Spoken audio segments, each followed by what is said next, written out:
Well, we don't know exactly where it was found at all because it was found by a metal detectorist, and he decided not to reveal the location, and there's not really much we can do about that. We know it was found near Didcot. Well, we don't think it was found actually in Didcot itself. And that was in 2006. So after he'd found it, he reported it to the authorities. He sold it to a private collector who was then going to export it to America last year. And at that point, Jodie Joy from the British Museum stepped in and had an export bar placed on the mirror, and it was offered for sale, and we raised the money and we bought it. So it's very exciting.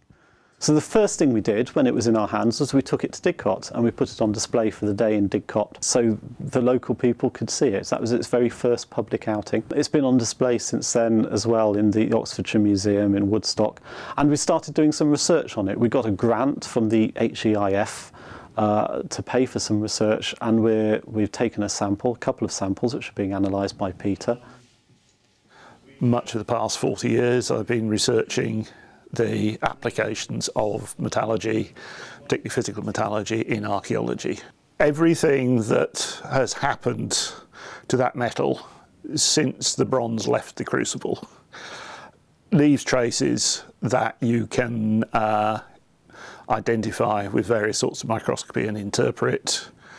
Plus, you can do a compositional analysis which can help you understand where the component parts of the alloy came from, and also help you interpret the structure so you know how it was cast, how it was forged.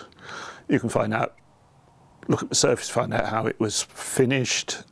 You can look at the corrosion and see what happened to it in the ground. And you can also see what the conservators and restorers have done to it since it came out of the ground.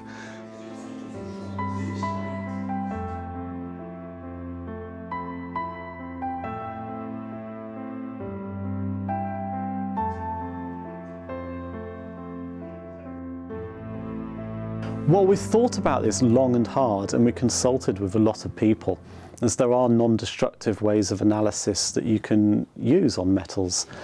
But ultimately, if you don't take a sample, the only thing you can analyse is the surface of the metal. Now, if it's a new thing, that's fine, because it's a new surface. But with something which is 2,000 years old, there's corrosion on the surface. And so what you analyse is the corrosion on the surface, unless you polish it. And in actual fact, polishing it would probably do more damage than taking a sample.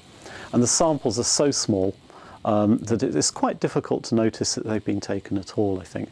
And it just gives us more information. What we can tell from a sample is more than just the composition of the metal, but also the things about the manufacturing process, which wouldn't be revealed by non-destructive analysis.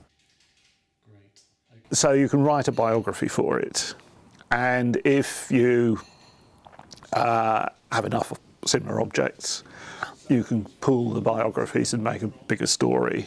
What metal meant to that society in terms of economics, practical functions, aesthetics, all sorts of things, the place of metal in that society. Another way of looking at it is you're looking to answer various questions like, what is it made of, how is it made, where was it made, and what I think is particularly interesting, which is why was it made like that?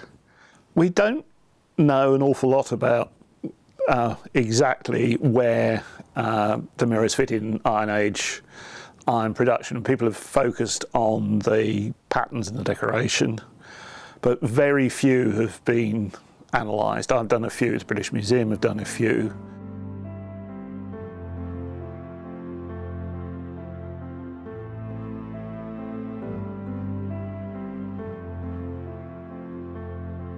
And my mind is absolutely buzzing with ideas about mirrors, ideas of communicating with the dead. Many mirrors were found in burials, with the reflective side towards people's faces, so that must be significant, I think.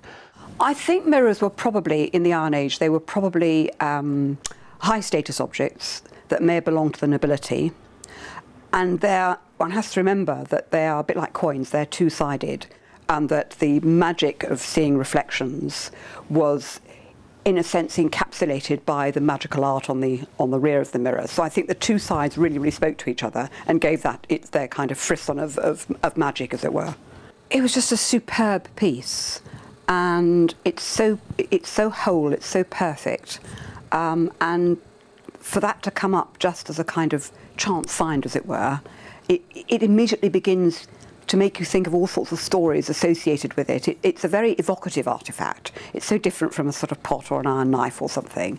It seems to have stories and mythologies, you know, circling around it from the moment you see it. I think that some of the stories relating to mirrors as kind of magical objects stem from the simple fact that until people's ability in the past to create polished surfaces, the only way you could see yourself was in a piece of stagnant water.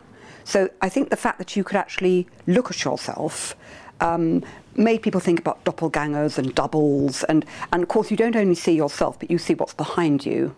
All sorts of things grew up from that, including stories about, well, is it possible that if I look in a mirror, I might see something different, and I might see the past or I might see the future? And of course, if you go into the realms of fantasy literature and Dracula and so on, the whole point about Dracula is that being a vampire, when he faces a mirror, there's no reflection. So of course, you know, I think mirrors, you get the feeling that they are slightly edgy, slightly dangerous, and that you're never really quite sure what you're going to see.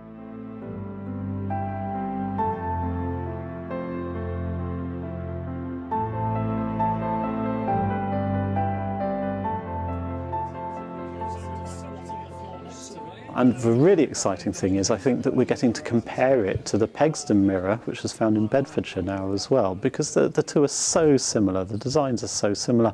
You can't conceive that they're not related in some sort of way. So with the scientific analysis, we hope we're going to be able to show us something more than just the design connecting the two mirrors. Well, the mirror is now on permanent display at the Oxfordshire Museum in Woodstock, which is really exciting. I'm really glad to see it there every time I go. I think it's going to have little adventures away. It'll go on display in Bedfordshire at some point in return for their loan of the Pegston mirror, I'm sure, and it'll go to London. It's going to be displayed in London at some point, but its long-term home is now on display in the Oxfordshire Museum, which is where it should be.